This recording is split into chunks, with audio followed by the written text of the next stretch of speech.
"Are we sure this is real?" he asked, his voice barely above a whisper. Dr. Lisa Bennett nodded, her eyes wide with excitement. "The signal came through 3 separate receivers. We've confirmed it's not from any Earth source. This is it. Alex, this is really it." The NASA Command Center buzzed with frantic energy as technicians and scientists analyzed the incoming transmission. The message had arrived just hours ago, detected first by the Deep Space Array in New Mexico, then confirmed by stations in Australia and South Africa. "What does it say?" Alex asked, leaning closer to the monitor. Lisa pulled up the translation matrix they'd been developing for years, designed to decode potential alien communications. It appears to be an invitation.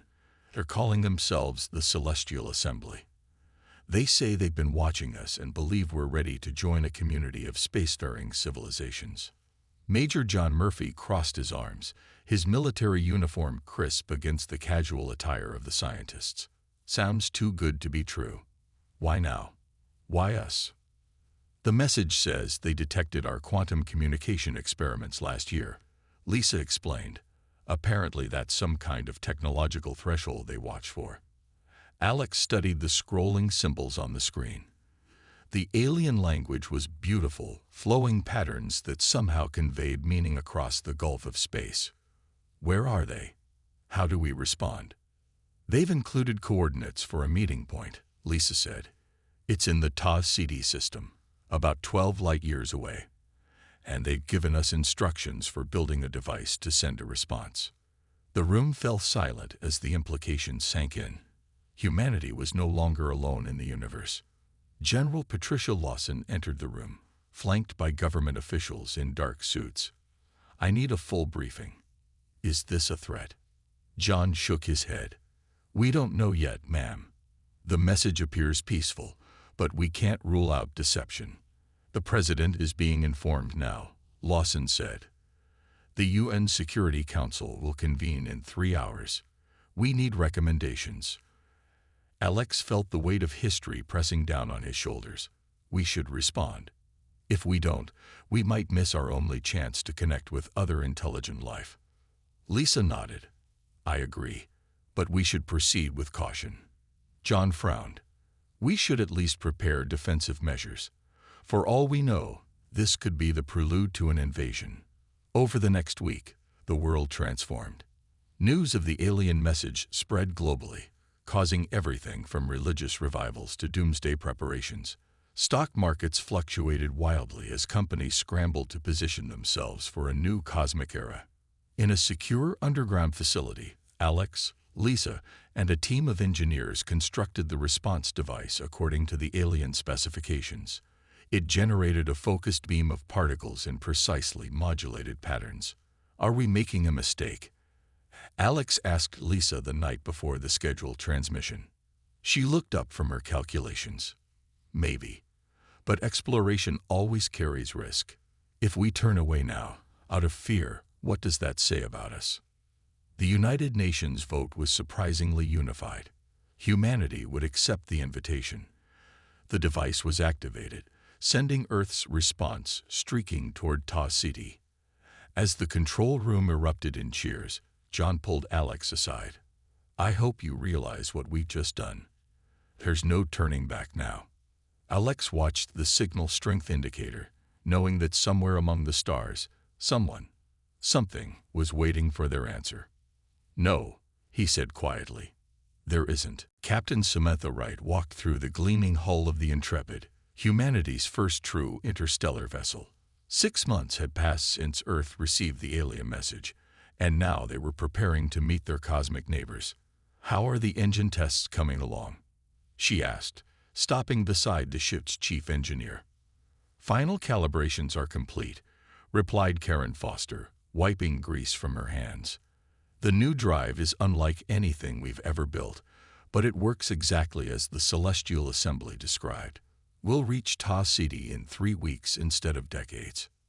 Samantha nodded, still amazed by how quickly humanity had adapted the alien technology. Nations had pooled resources at unprecedented levels, understanding that this mission represented all of Earth. In the communications bay, Daniel Garcia sat surrounded by screens filled with alien text. He had shown a remarkable talent for understanding the patterns in the Celestial Assembly's language. "Captain, can I show you something?" Daniel waved her over, pointing to a sequence of symbols. "I've been analyzing their messages, and there's something odd." "Odd how?" Samantha leaned closer. "Some patterns repeat across different communications, but with subtle variations, almost like—" He hesitated. "Almost like they're hiding information inside the main message." "Hidden messages." Samantha frowned. "Can you decode them?" Daniel shook his head. "Not yet, but I'll keep trying." The Intrepid's crew of 30 had been carefully selected: scientists, diplomats, and military personnel representing Earth's brightest minds. For the next 3 days, they trained relentlessly in simulations of every conceivable first contact scenario. Dr. Amy Roberts, the mission's xenobiologist, led a briefing on potential alien biology. "We must be prepared for life forms that might seem shocking or even frightening. Remember that their appearance tells us nothing about their intentions or intelligence." Meanwhile, Security Chief Peter Williams supervised the installation of the ship's defensive systems. Despite the peaceful nature of the invitation, Earth's leaders had insisted on precautions. "I know some of you think these weapons are unnecessary," Peter told his team. "I hope you're right, but we're traveling into the unknown, and I intend to bring everyone home safely." The night before launch, Samantha couldn't sleep. She stood at the viewport in her quarters, gazing at the stars that would soon be more than distant points of light. A knock at her door interrupted her thoughts. It was Daniel, looking troubled. "I found something," he said quietly. "Those hidden patterns I mentioned. They're not from the Celestial Assembly. They're from someone else entirely." "What do you mean?" Samantha felt a chill run down her spine. "There's a second message embedded within the first. It's fragmented, but I've managed to translate parts of it." Daniel handed her a tablet. "It's a warning." Samantha read the partial translation. "Danger. Not what they CLAM. Beware. TE." The rest was still undeciphered. "Have you told anyone else?" she asked. "Not yet. I wanted you to see it first." Samantha stared at the screen, her mind racing. "We launch tomorrow. There's no time to delay the mission for what might be a misinterpretation." "What should we do?" Daniel asked. "Continue your work. Try to decode the rest. But keep this between us for now. The crew needs to be focused." She handed the tablet back. "And double-check your findings. We can't afford mistakes." The next morning, as the Intrepid prepared for departure, Samantha watched her crew take their stations with a mixture of pride and apprehension. Earth's first ambassadors to the stars, carrying humanity's hopes and dreams. As the countdown reached 0, the ship's systems detected an unusual energy reading at the edge of their solar system. But before anyone could investigate, the Intrepid engaged its drive and disappeared into the depths of space. The journey had begun. There was no turning back. The Intrepid emerged from its final jump with a shudder that ran through the entire ship.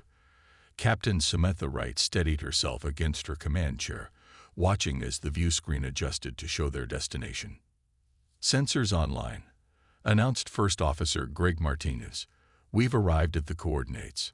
Instead of the grand welcome they had expected, the Intrepid faced an empty section of space. The only visible structure was a small dark station floating silently against the backdrop of unfamiliar stars. "No signs of life," reported Linda Way, the sensors officer. "The station appears to be powered down." Samantha frowned. "Hail them." Daniel Garcia sent repeated messages, but only silence answered. After 20 minutes of failed attempts, Samantha made her decision. "Prepare an exploration team. Let's find out what happened here." Science Officer Eric Daniels led the team that boarded the station. Through their helmet cameras, the bridge crew watched as they moved through dark corridors, lit only by the team's flashlights. "This place was abandoned in a hurry." Eric's voice came through the comms. "There's equipment left out, Doors left open.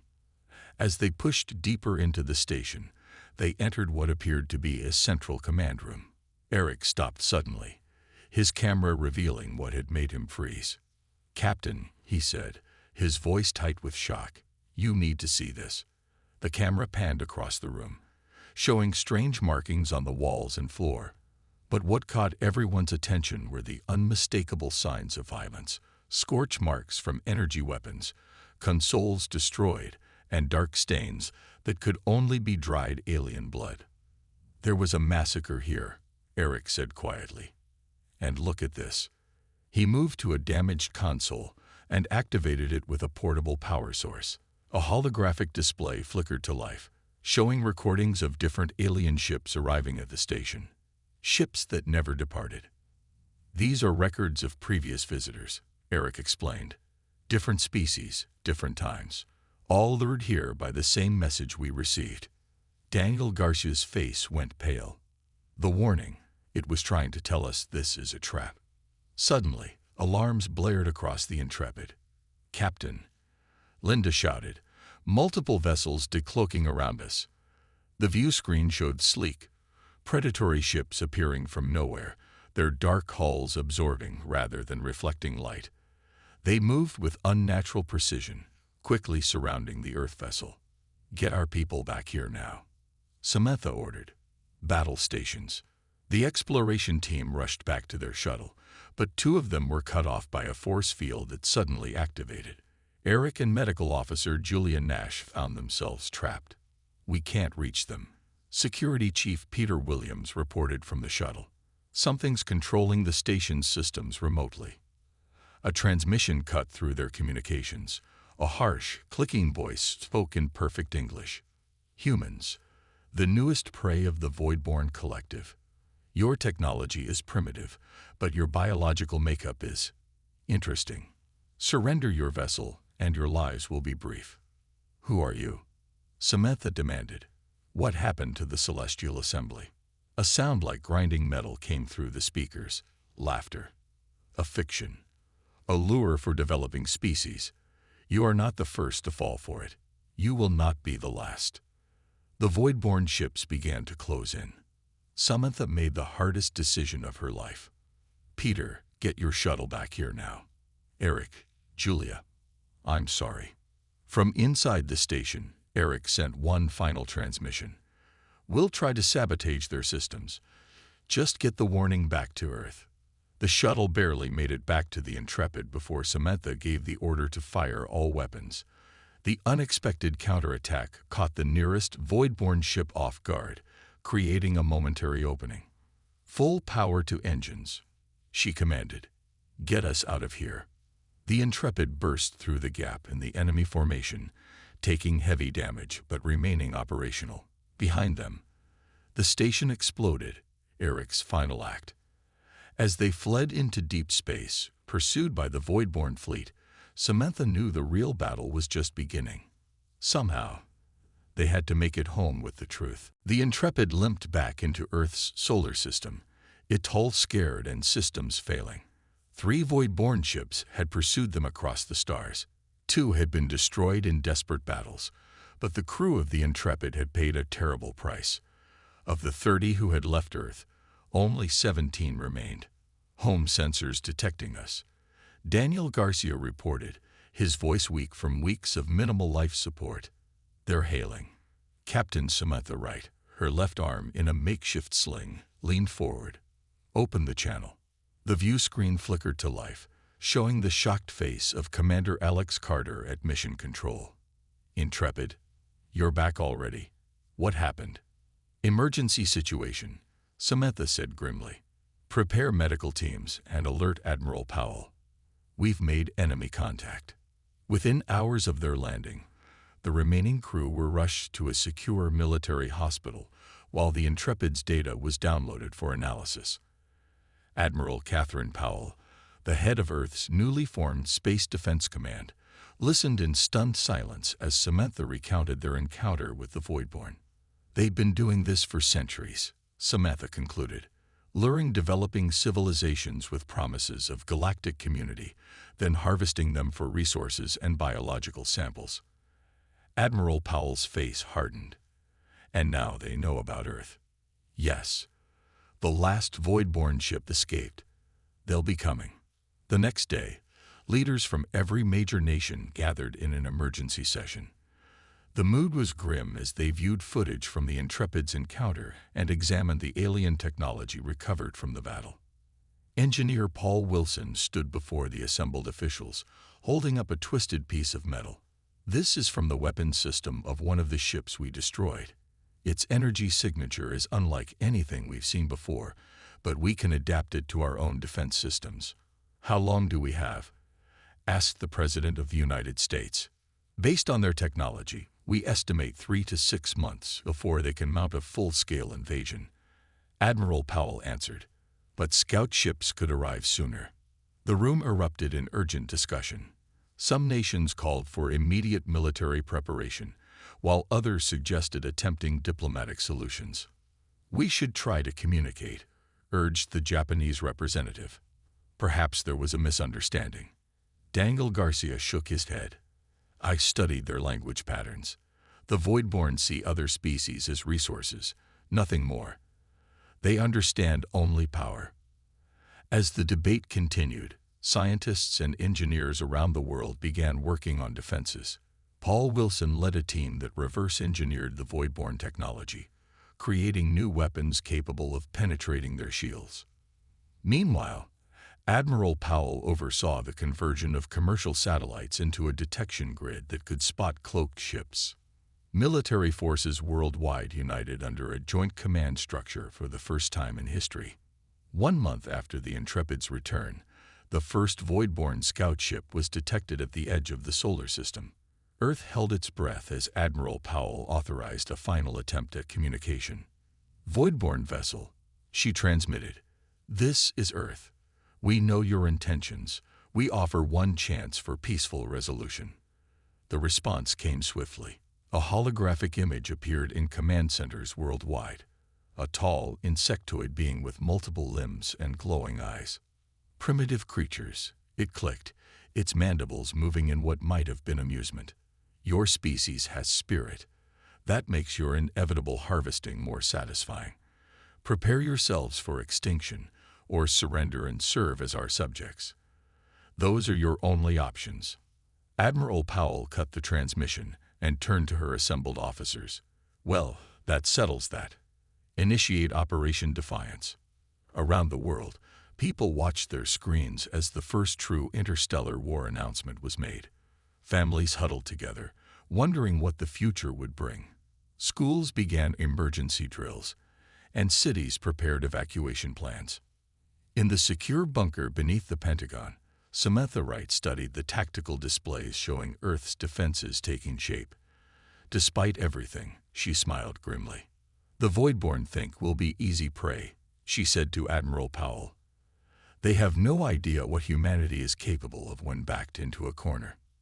"No," Powell agreed, "but they're about to find out." Fleet Commander Ryan Mitchell stood on the bridge of the Earth battleship Defiant, watching as the massive fleet assembled around him. 3 months of frantic preparation had transformed humanity's modest space presence into a powerful fighting force.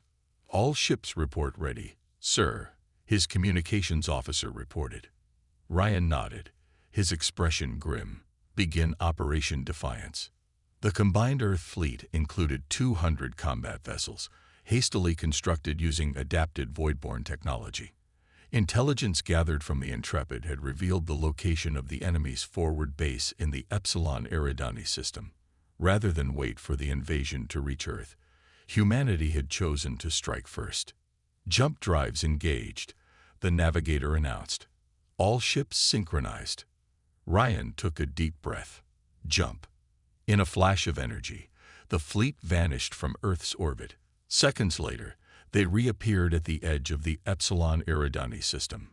Tactical screens immediately lit up with enemy signatures. "Voidborn fleet detected," reported tactical specialist Nicole Anderson. 37 vessels. They'd spotted us. "Launch fighters," Ryan ordered. "Battle formation Delta. The Earth ships spread out in a three-dimensional pattern designed to counter the Voidborn's favorite tactics. From the hangars of the larger vessels, swarms of fighter craft emerged, piloted by Earth's best. The Voidborn responded quickly, their black ships moving with unnatural precision. Energy weapons flared across the void, striking Earth vessels with devastating force. Shields holding at 60%. Nickel reported as the Defiant shuddered under enemy fire. Their weapons are stronger than we anticipated. Ryan watched the tactical display, noting how the Voidborn ships emitted unusual energy patterns before each attack.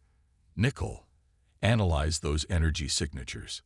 There might be a pattern we can exploit. As the battle raged, Earth fighters darted between the larger ships, their smaller size making them difficult targets. They launched missiles containing Paul Wilson's adapted weapons technology, which passed through Voidborn shields as if they weren't there. 3 enemy ships exploded in quick succession, but the cost was high. 5 Earth vessels had already been destroyed, their crews lost to the cold vacuum of space. "Commander," Nickel suddenly called out, "I found something." The Voidborn ships emit a specific frequency before firing their main weapons. If we can broadcast a counter-frequency, we might disrupt their targeting systems. "Do it," Ryan ordered. Nickel's fingers flew across her console, programming the disruptive signal, broadcasting now on all Allied channels. The effect was immediate. The next volley of Voidborn weapons fire went wild, missing the Earth ships entirely. Taking advantage of the enemy's confusion, Ryan ordered a concentrated attack on their command vessel. "All ships, target the center ship. Fire everything." The Earth fleet complied, pouring devastating fire into the largest Voidborn vessel. Its shields flickered and failed under the assault, and moments later, the ship broke apart in a series of explosions. Without central coordination, the remaining Voidborn ships fell into disarray. Some attempted to retreat, while others fought on with diminished effectiveness. After 6 hours of intense combat, the battle was over. The Voidborn base had been destroyed, along with 29 of their ships. But the victory had come at a terrible cost. 47 Earth vessels lost, with thousands of crew members killed or wounded. As the fleet regrouped, long-range sensors detected a disturbing development. "Commander," Nickel said quietly, "I'm picking up massive energy signatures at the edge of the system. More Voidborn ships, hundreds of them." Ryan stared at the readings in dismay.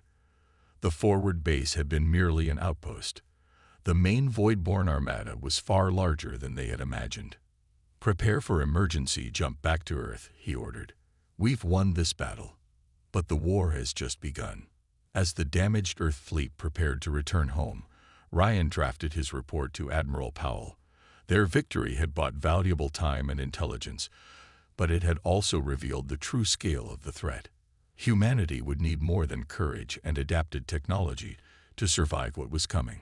They would need allies. Diplomat Jason Martinez stood before the circular council chamber, surrounded by beings from a dozen different worlds. Some looked almost human, while others were so alien that his mind struggled to make sense of their forms.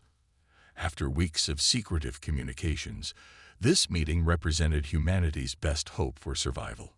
"The Voidborn have preyed on emerging civilizations for millennia," Jason said, his words translated by the device Daniel Garcia had created.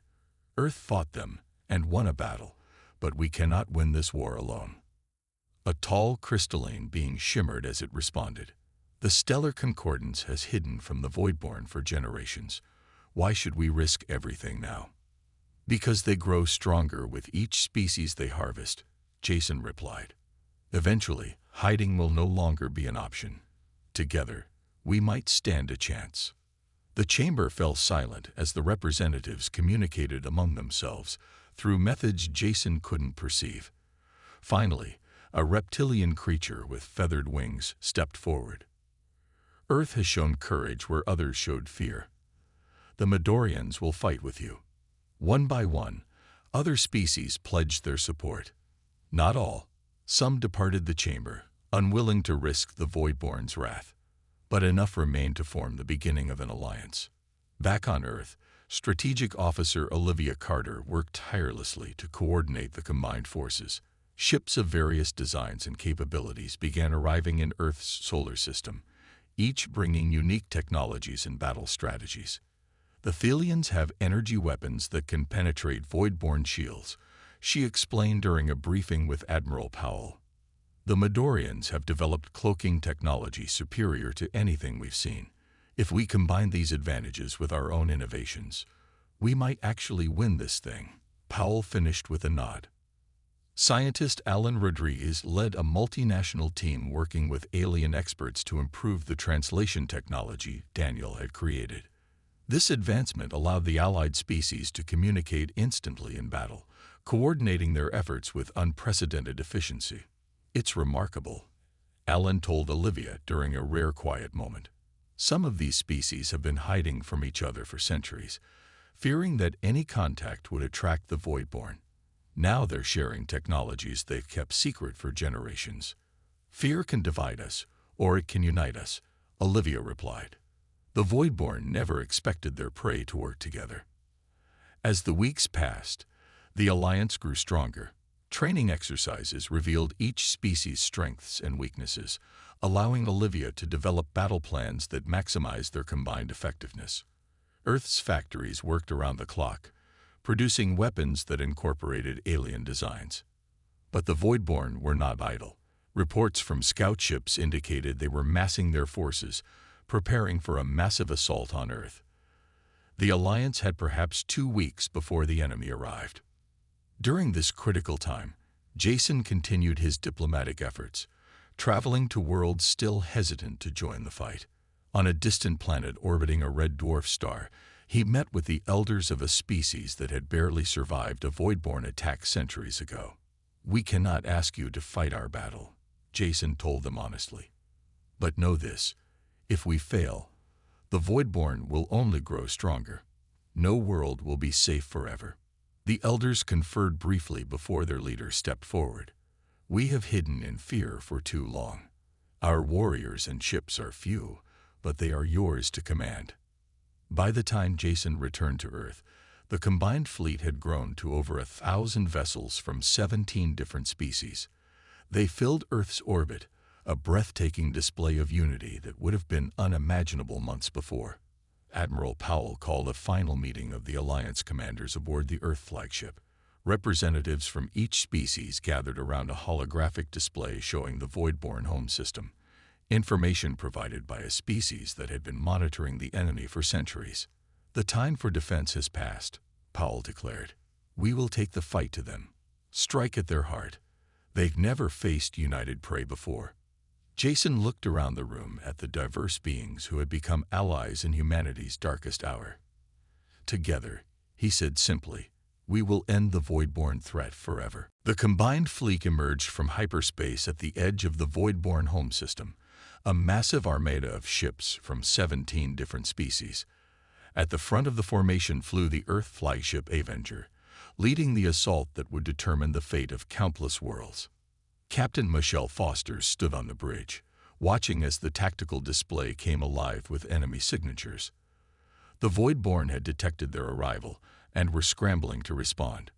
For the first time in their long history of predation, they faced prey that had united against them. "All ships, battle formation," Michelle ordered, her voice calm despite the gravity of the moment. "Execute attack plan Phoenix." The Allied fleet split into 3 groups as planned. The heaviest warships engaged the Voidborn defense platforms, while faster vessels targeted their shipyards. The third group, led by Michelle, drove straight toward the heart of the system, the Voidborn homeworld.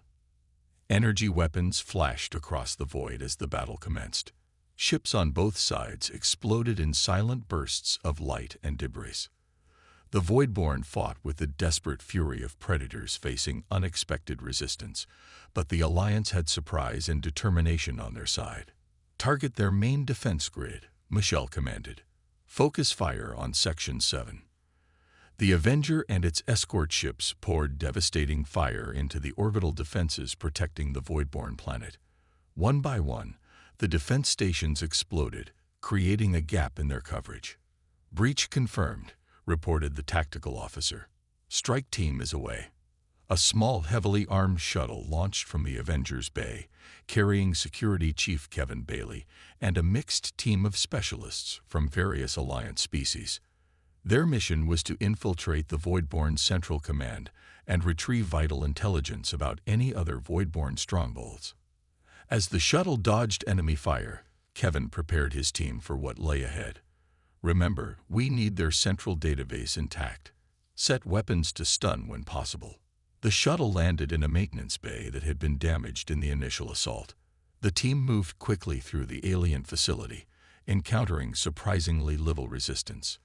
"Something's wrong," Kevin muttered as they reached the central chamber. This was too easy. The massive room contained technologies beyond anything they had seen before. At its center stood a glowing pillar of shifting energy, pulsing with an unnatural rhythm. "That's not a computer," said the Thelian scientist on Kevin's team. "That's life. Conscious energy." Before Kevin could respond, the energy pillar expanded, forming a vaguely humanoid shape that towered over them. "You have surprised us," it said, its voice resonating directly in their minds. "No prey has ever reached this place." "We're not prey," Kevin replied firmly. "And that's what you never understood." The energy being seemed to consider this.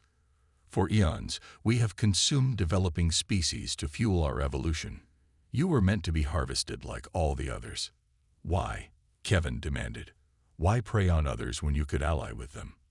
"Necessity," the being answered. "Our physical forms died ages ago. This energy state requires constant renewal through the absorption of unique biological patterns. Without it, we fade." Understanding dawned on Kevin. "You're not conquerors. You're parasites, desperate to survive."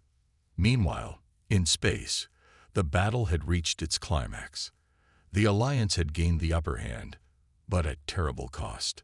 Hundreds of ships had been destroyed, thousands of lives lost. On the Avengers Bridge, Michelle received Kevin's urgent transmission. "Captain, we've discovered the truth. The Voidborn aren't a species. They're the energy remnants of one, consuming others to maintain their existence." "Can they be stopped?" Michelle asked. "Yes. Their central consciousness is here. If we destroy it, the entire collective will dissolve." Michelle made the difficult decision. "Get your team out now. We're targeting the facility." As Kevin's shuttle escaped the planet, the combined firepower of the Alliance fleet concentrated on the Voidborn Central Command. The structure collapsed under the assault, and with it, the energy consciousness that had terrorized the galaxy for millennia. Throughout the system, Voidborn ships suddenly went dormant as the controlling intelligence vanished. The battle was over. Victory had been achieved.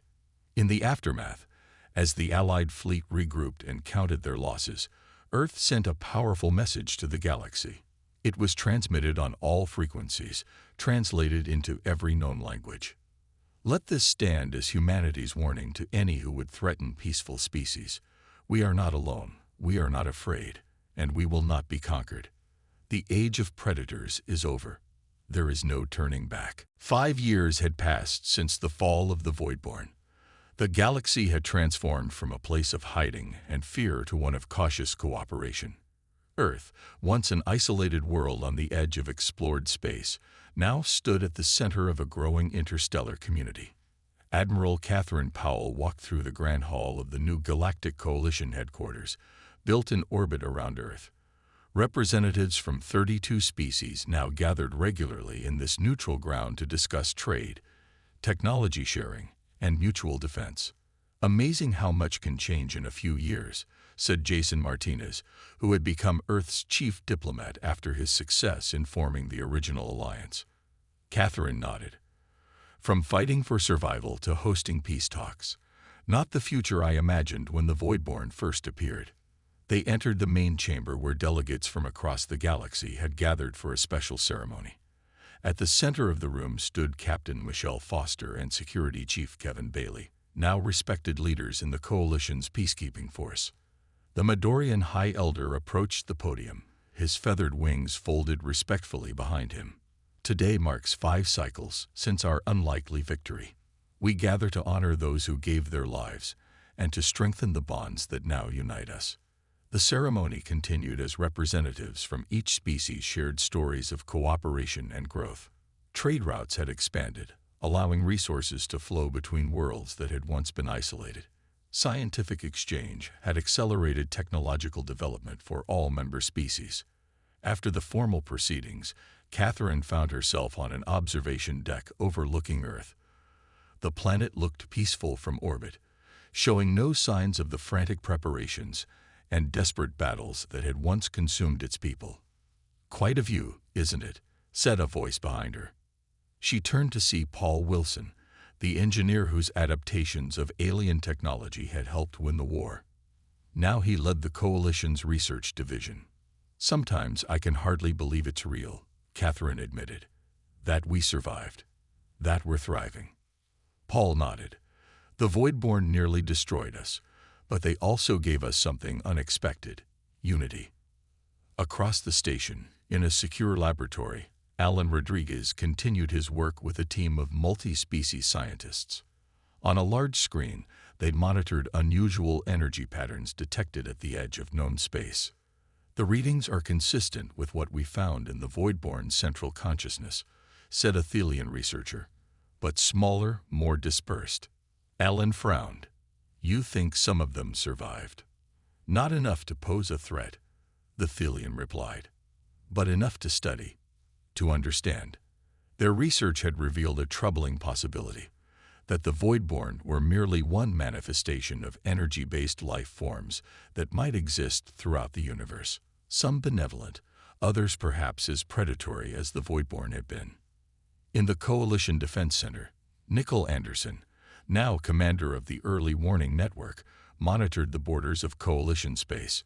New detection systems could identify approaching ships from unprecedented distances, ensuring no threat would catch them unprepared again. "Anything interesting?" asked Michelle, joining her at the console. "All quiet," Nickel replied. "Just as I like it." But both women knew that peace required vigilance. The Voidborn had not been the only predators in the galaxy, merely the most organized. Other threats would eventually emerge. As evening fell on the station, representatives from the 17 original Alliance species gathered for a private dinner. They had formed bonds that transcended their biological differences, bonds forged in shared danger and triumph. Commander Ryan Mitchell raised a glass in a toast. "To those who didn't live to see this day." The gathered beings acknowledged the toast in their various ways, honoring fallen comrades and remembering the price of their freedom. As the gathering continued, Earth rotated slowly below them, its lights twinkling against the darkness. Humanity had faced extinction and emerged not just surviving but leading. The warning they had sent throughout the galaxy remained in effect, not as a threat, but as a promise. The stars were no longer places of fear and mystery, but a frontier of possibility. And if danger came again, they would face it together.